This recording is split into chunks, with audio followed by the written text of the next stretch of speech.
సాగునీటి నిర్వహణ. I have seen in this country for a long time. సమైక్య ఆంధ్రప్రదేశ్లో ఎక్కువ సమయం ముఖ్యమంత్రిగా ఉన్నా.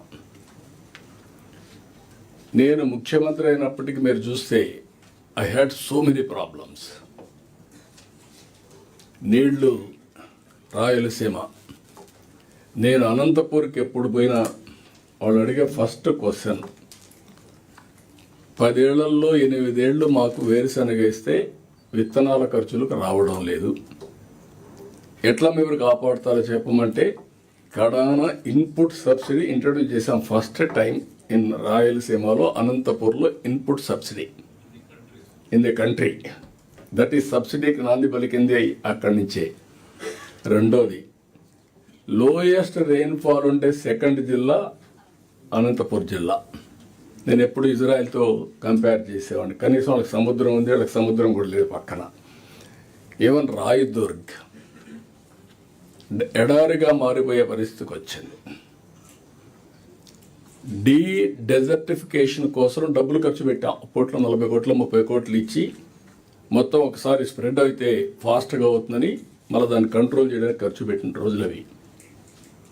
రాయలసీమలో నీళ్లు లేకుండా పశువుల్ని మేపుకోలేక అందరూ వస్తే పుట్టపర్తి దగ్గర అనుకుంటా ఒక చెరువు, ఆ చెరువు దగ్గర కొత్తపట్నం ఆ ప్రాంతం అదే అనుకుంటాను, మళ్ళీ అది పెట్టే ముందు అక్కడ లేకపోతే అన్ని పశువులు తీసుకొచ్చి అక్కడ పెట్టి ఆంధ్ర నుంచి వ్యాగన్స్లో నీళ్లు ఫాడర్ తీసుకెళ్ళాం. గడ్డి నీళ్లు తీసుకుపోయి ఆ పశువులను కాపాడి మళ్ళీ పంపించాం. That were the days. Today you have seen now what Anantapur. At one stage అనంతపూర్లో నాకు డాక్టర్ ఏఐజీ నాగేశ్వర రెడ్డి ఒక మాట అన్నాడు, ఏం చేస్తారో నాకు తెలియదు, అనంతపూర్లో ఉండే వేరుశనగ తిన్న ఇవి కొన్ని కంటామినేషన్ అవన్నీ వస్తున్నాయి, బికాస్ ఆఫ్ వాటర్ లేదు, ఫంగస్ అవన్నీ ఫామ్ అవుతున్నాయి, that is very dangerous for health అనే పరిస్థితికి వచ్చారు. అలాంటి స్టేజ్ నుంచి ఈరోజు మనం ముందుకు వచ్చాం. I'm very happy. ముందు చూపుతో పనిచేసాం, అన్ని ప్రాజెక్టులు పూర్తి చేస్తున్నాం. ఈరోజు మనం తీసుకున్న నిర్ణయాల వల్ల మీరు చూస్తే బెస్ట్ ప్రాక్టీస్ కింద ఈరోజు ఖరీఫ్ అయిన తర్వాత 944 టీఎంసీ నీళ్లు రిజర్వాయర్లో ఉన్నాయి. ఇంకుండేది ఖరీఫ్, తర్వాత మళ్ళీ నెక్స్ట్ ఇయర్కి వెల్ ఇన్ అడ్వాన్స్ పంటకు నీళ్ళు ఇచ్చే పరిస్థితికి వచ్చాం. రెండోది, నేను ఎప్పుడూ చెప్పేవాడిని, భూమిని భూగర్భ జలాశయంగా తయారు చేయాలని. దీనికి అనేక ప్రయత్నాలు చేశాం. నేను అన్నా హజారేని తీసుకొచ్చి ఇంకుడు గుంతలు దూవాం, రాజేంద్ర సింగ్ని తీసుకొచ్చి మొత్తం river to ridge to river concept తీసుకొని చెక్ డ్యాములు, సబ్ సర్ఫేస్ డ్యామ్స్ ఇవన్నీ కట్టాం. అడవుల చుట్టూరు కందకాలు దువ్వి అడవులో నీళ్లు కందకాల ద్వారా భూగర్భ జలాలు పెంచాం, చెక్ డ్యాములు కట్టాం. ఈరోజు దాని ఫలితాలు ఇప్పుడు వస్తున్నాయి. మనం కూడా ఏం చేశాడు, అన్ని చెరువులకు నీళ్ళు ఇచ్చాం.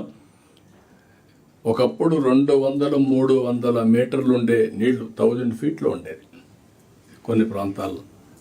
ఈరోజు ఐఎమ్ వెరీ హ్యాపీ.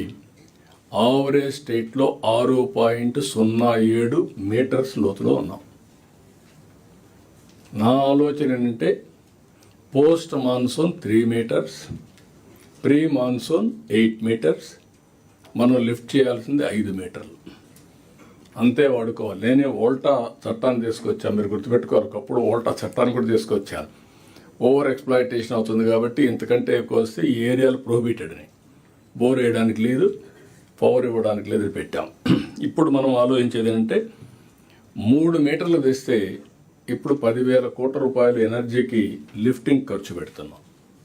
3 మీటర్లకు వస్తే 5,000 కోట్లు తగ్గుతుంది ఎనర్జీ ఏదైతే ఉందో లిఫ్టింగ్ ఆఫ్ వాటర్కి.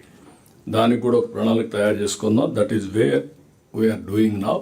This is a case study for the country also, it is a case study. రెండోది పవర్. చాలా ఎంత గందరగోళం చేశారంటే దగ్గర మనం దీంట్లో పెట్టాం వైట్ పేపర్లో 1,00,000 కోట్ల రూపాయల అప్పులన్నీ కలిపి 1,10,000 కోట్లు అప్పు, 32,000 కోట్లు 5 ఏళ్లలో విద్యుత్ ఛార్జీలు పెంచడం, 9,000 కోట్ల రూపాయలు కరెంటు ఛార్జీలు ఇచ్చారు capital cost without using power, that is solar energy. Solar energy రెడీగా ఉంది, దాన్ని ఉపయోగించుకుంటే ఇది క్యాపిటల్ కాస్ట్ వాళ్ళకి డబ్బులు పే చేస్తాం. రెండోది ఫ్రీగా వచ్చే పవర్, అది ఏది ఇంధనాలు అవసరం లేదు. అలాంటి దాన్ని వాడకుండా చేసి కోర్టు డైరెక్షన్ ఇస్తే 9,000 కోట్ల రూపాయలు ట్యాక్స్ పేయర్స్ మనీ పే చేశారు. ఈరోజు నిన్నే అనౌన్స్ చేశాను నేను, ₹5.19 ఉండేది మనం వచ్చినప్పుడు యావరేజ్ ప్రొక్యూర్మెంట్ కాస్ట్. ఈరోజు అది ₹4 వచ్చింది. ఎంత వచ్చింది ఇప్పుడు? 8 నెలల్లో 4.92 వచ్చింది. 4.90 వచ్చింది. 4.92 వచ్చింది. నా టార్గెట్ ఈ నెలలో, ఈ సంవత్సరం 4.80కి రావాలా. అంటే 1 ఇయర్లో 39 పైసలు కరెంటు ఛార్జీలు తగ్గిస్తున్న ప్రొక్యూర్మెంట్ కాస్ట్. దీంతో నేను అనౌన్స్ చేశాను.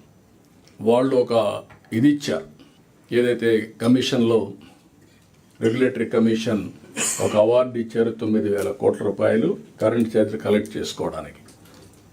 నేను రిఫ్యూజ్ చేశా, మనం అది అమలు చేయొద్దండి, అవసరమైతే రెగ్యులేటరీ కమిషన్ రివైజ్ చేయండి, మేము దాన్ని ఇన్సిస్ట్ చేయం, మేము ఇంటర్నల్ అక్రూవల్స్లో మేనేజ్ చేసుకుంటామని చెప్పమని ఫైల్ చేయమన్నా ఫైల్ చేస్తున్నారు. అంటే పాత బకాయిలు కూడా వాళ్ళు వేసింది కూడా మనం కలెక్ట్ చేయకుండా మేనేజ్ చేయగలుగుతున్నాం.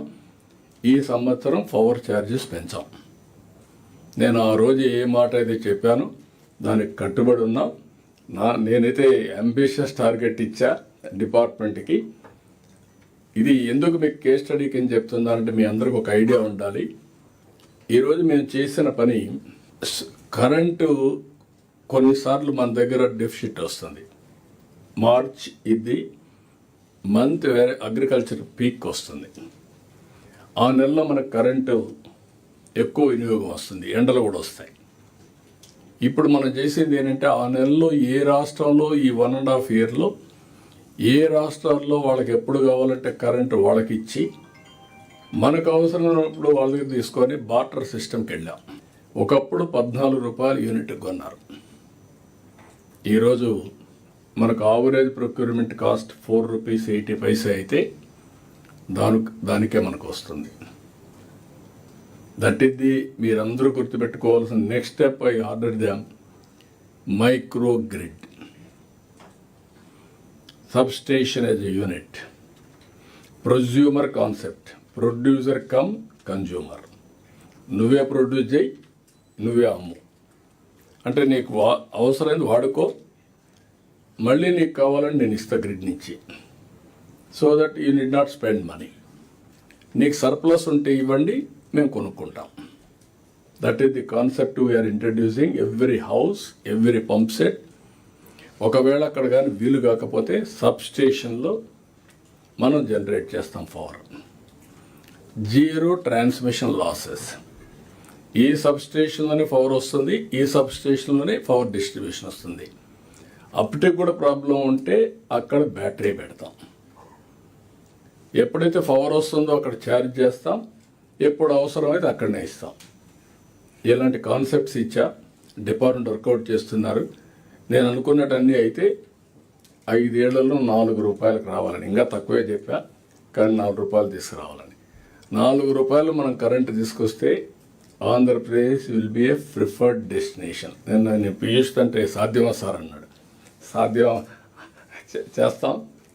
అదే నేను విజయనంద గారు చెప్పాను, యూ విల్ మేక్ ఇట్ అని చెప్పాను. We are working. మీకు ఎందుకు ప్రతి ఒక్క డిపార్ట్మెంట్ ఎందుకు చెప్తున్నానంటే మీలో ఆ స్ఫూర్తి రావాలి. మీరేం చేస్తున్నారు? రొటీన్గా ఆలోచిస్తున్నారు. రొటీన్గా ఆలోచిస్తే ఏది సాధ్యం కాదు.